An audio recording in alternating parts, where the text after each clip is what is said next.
Le président de la transition a reçu hier le premier rapport annuel du comité indépendant de suivi et évaluation pour la mise en œuvre des recommandations des Assises nationales de la refondation. Plus de 20% des actions prioritaires ont été réalisées à suivre dès le début de ce journal. Focus sur le service d'imagerie médicale du Centre national d'odontostomatologie, professeur Amadi Traoré.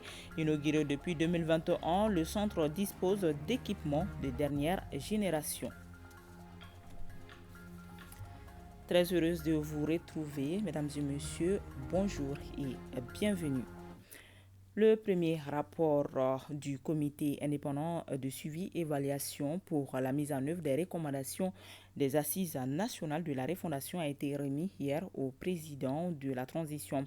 Le document retrace les acquis dans le cadre de l'exécution des recommandations des ANR. Reportage Mamari Koni.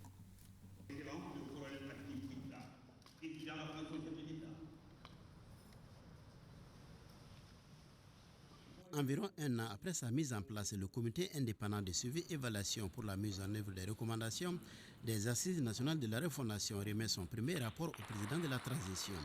Ce rapport fait l'état de la mise en œuvre des recommandations pendant la période du 1er janvier 2022 au 31 mars 2023. En termes de bilan, sur les 55 actions prioritaires, 12 sont totalement réalisées, soit 21,82%. Elle concerne la recomposition du Conseil national de la transition, la relecture de la loi électorale, le choix de l'élection échelon, région, cercle comme circonscription électorale et législative, l'intégration de l'imprescriptibilité des actions en matière de délinquance financière dans le Code de procédure pénale, la simplification de la procédure d'obtention et de délivrance de la carte NINA en nationalisant sa confection. La poursuite de l'équipement des femmes, l'instauration du service militaire obligatoire pour les nouvelles recrues. Sur les 55 actions prioritaires, 34 sont en cours de réalisation, soit 61,82%. Il s'agit entre autres de la relecture de la charte des partis politiques, la mise en place du Sénat et de la Cour des comptes, l'interdiction du nomadisme politique en cours de mandat, la participation des Maliens établis à l'extérieur aux élections législatives, la mise en œuvre de la loi de programmation militaire, l'officialisation des langues nationales dans la Constitution, la représentation des Maliens établis à l'extérieur à l'Assemblée nationale et au Sénat, le maintien de la forme de l'État unitaire républicain, décentralisé, laïque, démocratique et social. Sur les 153 actions prioritaires complémentaires, 86 sont en cours de réalisation. Au-delà des actions ci-dessus planifiées, d'autres actions dites de pré-ordre ont été réalisées pendant la période sous revue. Il s'agit des actions initiées par le président de la transition dont la réalisation facilite ou détermine la mise en œuvre des actions prioritaires de la refondation de l'État. Ces actions concernent entre autres la signature des protocoles d'accord avec les partenaires stratégiques pour la construction de 2 usines de filature au Mali, la réalisation des œuvres sociales dans le domaine de la santé, de l'hydraulique, villageoise, etc. Le coordinateur déplore la faible maîtrise des recommandations des assises nationales par les cadres des départements ministériels. C'est pourquoi il sollicite l'organisation des séminaires d'appropriation dans chaque département. Une minute de silence a été observée en la mémoire de Adama Konaté, ancien membre du comité et des proches collaborateurs du président de la transition, arraché récemment à notre affection. En recevant le rapport, le président de la transition, le colonel Assimi Goïta, a déclaré que la refondation de l'État est aujourd'hui un ensemble de grands chantiers en cours de réalisation et qui concernent les domaines importants de la vie nationale. Le chef de l'État a remercié le comité pour la qualité du travail. Mamari Kouni. La remise du premier rapport du comité indépendant de suivi et évaluation pour la mise en œuvre des recommandations des Assises nationales de la refondation au président de la transition est un jalon supplémentaire dans le processus de refondation de l'État. Les Assises nationales de la refondation tenues en décembre 2021 ont servi de cadre privilégié pour passer en revue les questions existentielles de notre nation après 30 années de vie démocratique. Et cette large introspection citoyenne a permis aux Maliennes et aux Maliens d'identifier non seulement les causes des blocages politiques institutionnels, mais aussi de formuler des recommandations fortes pour la refondation indispensable de notre pays. Ces recommandations, faut-il les rappeler, étaient au nombre de 517 et devenues la référence pour l'intervention de l'État. Elles ont servi de base pour l'élaboration par le gouvernement du cadre stratégique de la refondation de l'État. Les actions recensées ont ainsi été réparties en 3 catégories, à savoir 55 actions prioritaires, 153 actions prioritaires complémentaires et 309 actions dont la réalisation porte au-delà de la transition. La création du comité indépendant de suivi et évaluation de la mise en œuvre des recommandations des Assises nationales de la refondation traduit la volonté des autorités de conférer à la voix du peuple un caractère sacré. Sa mise en place répond alors à un impératif de redevabilité qui devra désormais caractériser la gestion des affaires publiques. Dès lors, il ne fait nul doute que cette cérémonie constitue un des grands symboles du processus de refondation si l'on sait que la mission du sincère AR est avant tout de mesurer et d'apprécier l'exécution des recommandations formulées ainsi que les progrès réalisés sur la base d'informations pertinentes, collectées et d'indicateurs de résultats fiables. Les différents documents adoptés par le gouvernement, à savoir les cadres stratégiques de la refondation de l'État, le plan d'action de la refondation et le plan d'action prioritaire du gouvernement de la transition, sont articulés autour de 5 axes stratégiques. En convergence avec les cadres stratégiques pour la relance économique et le développement, il prévoit des actions touchant tous les aspects de la vie de notre nation, suivant un chronogramme de réalisation à court, moyen et long terme. C'est pourquoi le président de la transition a salué la tenue des Assises nationales de la refondation avant d'inviter les membres du comité à surmonter les difficultés. La refondation de l'État est aujourd'hui un ensemble de grands chantiers en cours de réalisation et qui concernent les domaines importants de la vie nationale, comme les conditions de vie de la population, les infrastructures, les institutions, l'environnement et le comportement des hommes. C'est pourquoi nous devons garder constamment à l'esprit que sur ces questions, le peuple attend des résultats tangibles et bien mesurables. Le colonel Assimi Goïta a promis de tout mettre en œuvre pour la bonne exécution des recommandations des Assises nationales de la refondation. C'est pourquoi le gouvernement mettra tout en œuvre pour une meilleure appropriation des cadres stratégiques de la refondation de l'État par l'ensemble des services techniques et des agents de l'administration publique afin que les différentes actions prévues puissent être réalisées selon le chronogramme défini. Il y va de la réussite de la transition dont dépendent en définitive la stabilité sociopolitique dans notre pays et le développement économique que nous appelons de tous nos vœux. Toutes ces actions que nous réalisons doivent s'inscrire dans une vision fondée sur les 3 principes intangibles qui sont le respect de la souveraineté du Mali, le respect des choix stratégiques et des choix des partenaires opérés par le Mali, la défense des intérêts vitaux du peuple malien dans les décisions prises. Ce faisant, nous demeurons fidèles à nos engagements et agissons conformément aux recommandations du peuple formulées lors des Assises nationales de la refondation.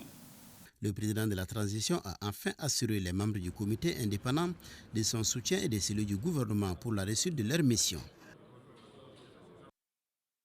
Lancement à Caille des mouvements et associations patriotiques de la région. Il compte sensibiliser la population sur le projet de constitution afin que le oui l'emporte au référendum. Les détails avec Moriba Keita.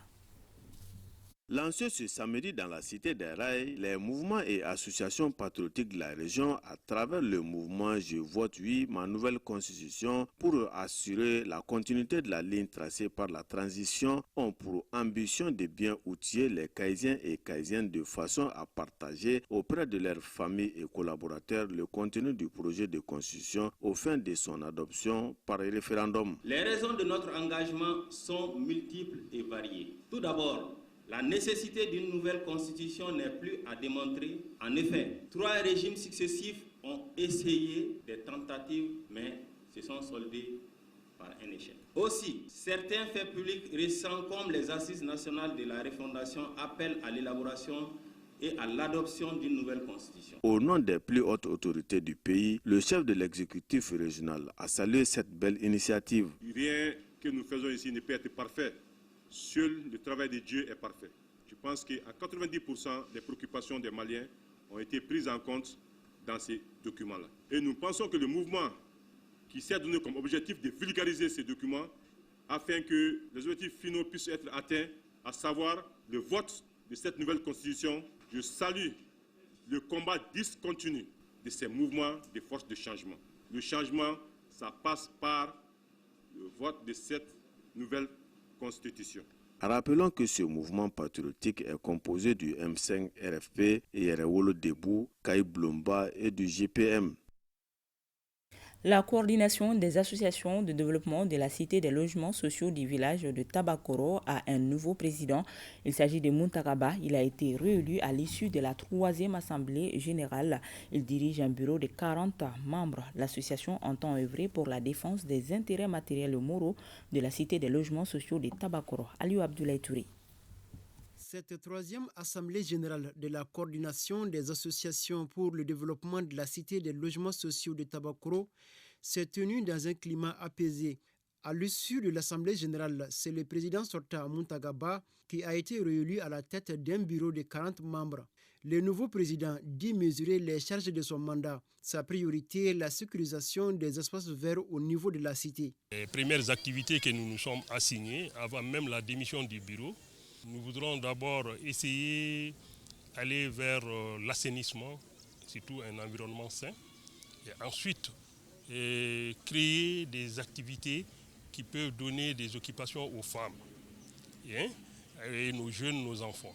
Donc nous avons ciblé un certain nombre d'activités comme l'élevage, l'embouche, la pisciculture, essayer de créer des sociétés de gardiennage pour aussi donner de l'emploi à nos jeunes. Pour réussir son mandat, le président Muntagaba sollicite l'accompagnement de tous. Lancement mercredi dernier au centre hospitalier universitaire CHU.G de la semaine des thésards.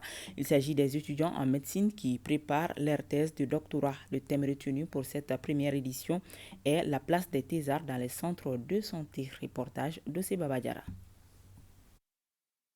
Ils sont au total 174 étudiants en médecine, dont 50 étrangers à préparer leur thèse de doctorat.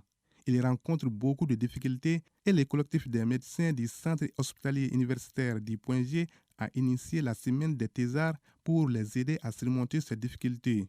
Leur prodiguer des conseils devant servir de boussole pour la préparation de leur thèse. Je lance l'appel à tous les thésards de faire en sorte que la place des thésards soit la place la plus capitale au sein des CHU, des différentes structures sanitaires. Et c'est fait. On demande encore l'indulgence de nos chers maîtres d'essayer de voir, si possible, de nous aider à accomplir notre devoir qui est de traiter les thèses à temps, dans un délai recourt. Les conseils que je donnerai aux thésards, c'est qu'ils comprennent qu'ils seront des futurs médecins. Un médecin, pour nous, c'est quelqu'un qui est au-dessus de la morale. Donc il faut qu'il soit vertueux, respectueux des principes d'éthique et de morale, de déontologie, conformément au serment d'Hippocrate auquel ils vont se soumettre très bientôt. La santé fait partie des priorités des autorités de la transition et le département de la santé exhorte ses doctorants à s'inscrire dans cette dynamique. Je vous encourage et vous exhorte à poursuivre les activités dans une dynamique constructive. Je vous souhaite plein succès à cette semaine de thésards. La remise symbolique des cadeaux par le ministère de la Santé et le CHU du Point G à tous ceux qui ont contribué à la réussite de cette semaine a mis fin à la cérémonie de lancement. Je le disais dans les titres, le Centre national d'odontostomatologie, professeur Amadi Traoré, dispose depuis 2021 d'un service d'imagerie médicale. Il est composé d'un scanner, d'une échographie de dernière génération, d'une table de radiographie os poumons et d'une radiographie panoramique dentaire. Ce service vient appuyer les spécialistes d'odontostomatologie dans le diagnostic des différentes pathologies. Découvrons le centre dans Focus Santé. le service d'imagerie médicale du Centre national d'odontostomatologie ne s'occupe pas uniquement des pathologies bucco-dentaires. Il offre tous les services relevant de l'imagerie médicale et est équipé d'appareils de dernière génération. À la création du service, nous avons eu à faire des acquisitions d'équipements nouveaux de dernière génération qui sont entre autres un scanner multibarrette, une échographie de dernière génération, une tableau de radiographie os-poumon et une radiographie panoramique dentaire. Grâce à ces équipements, le service d'imagerie du CNOS a désormais les moyens de satisfaire tous les besoins d'imagerie de nombreux patients. La particularité, c'est en plus de la radiographie panoramique dentaire que nous faisons. On fait également des examens des arthroscanners, c'est-à-dire qui consistent à injecter du produit de contraste dans les articulations et après faire le scanner pour pouvoir voir les lésions au niveau des différentes articulations, entre autres les genoux, l'épaule, la cheville et le rachis.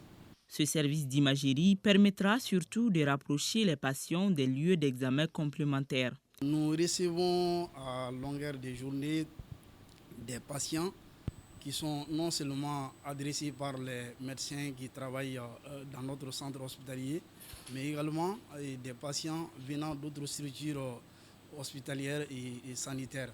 Mais également aussi, en plus des praticiens hospitaliers ici, le service aussi est ouvert aux autres spécialistes des autres services, des autres hôpitaux et des autres structures sanitaires.